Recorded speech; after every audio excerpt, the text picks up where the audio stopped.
Phone tapping కేసులో అరెస్టులపై ముఖ్యమంత్రి రేవంత్ రెడ్డి కీలక వ్యాఖ్యలు చేశారు. ఫోన్ ట్యాపింగ్ కేసులో ప్రభాకర్ రావు కీలక వ్యక్తి అని, ఆయనను 20 నెలలు అమెరికాలో దాచిపెట్టడం వల్లే ఈ కేసులో అరెస్టులు జరగలేదన్నారు. ఇవాళ మీడియాతో చిట్చాట్లో మాట్లాడిన సీఎం ప్రభాకర్ రావును అమెరికా నుంచి భారత్కు తీసుకురావడానికి కేంద్రం సహకరించలేదన్నారు. సుప్రీంకోర్టు ఆర్డర్తో ఇండియాకి రప్పించామన్నారు. అరెస్టుల కోసం బావమరిది పోటీ పడుతున్నారని, జైలుకు వెళ్ళొస్తే మేము సీఎం అవుతామని హరీష్ రావు, కవిత అనుకుంటున్నారని సంచలన వ్యాఖ్యలు చేశారు సీఎం. అధికారం ఉన్నంతసేపు కేసీఆర్ ఫ్యామిలీ కలిసి ఉంటుంది, అధికారం కోల్పోయాక విడిపోయారన్నారు.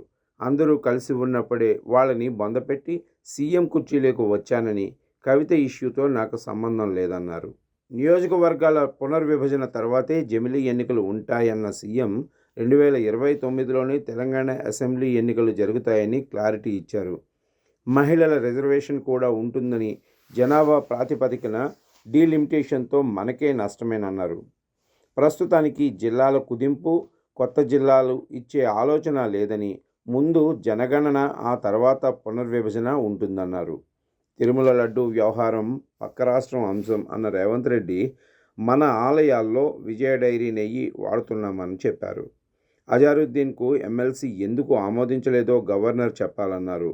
మూసీ రివర్ ఫ్రంట్కు ఎవరు సహకరించకపోయినా మేమే చేస్తామన్నారు.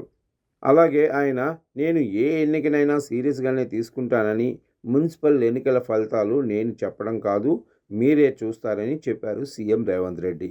కిషన్ రెడ్డిని పట్టుకుని ఇదే కేసీఆర్ రండా అన్నారని, ఎవరు చేసుకున్నది వాళ్ళకే తిరిగి వస్తుందని అన్నారు. మనిషి వికృతంగా మారినప్పుడు ప్రకృతి బ్యాలెన్స్ చేస్తుందన్నారు. రంజిత్ రెడ్డిని మంత్రిని చేస్తా అని నేను ఎప్పుడూ చెప్పలేదని, నా వ్యాఖ్యల్ని తప్పుగా అర్థం చేసుకుంటున్నారన్నారు. మున్సిపల్ మంత్రిగా నిధులు ఇచ్చి అభివృద్ధి బాధ్యత రంజిత్ రెడ్డికి ఇస్తాను అని చెప్పానని స్పష్టం చేశారు.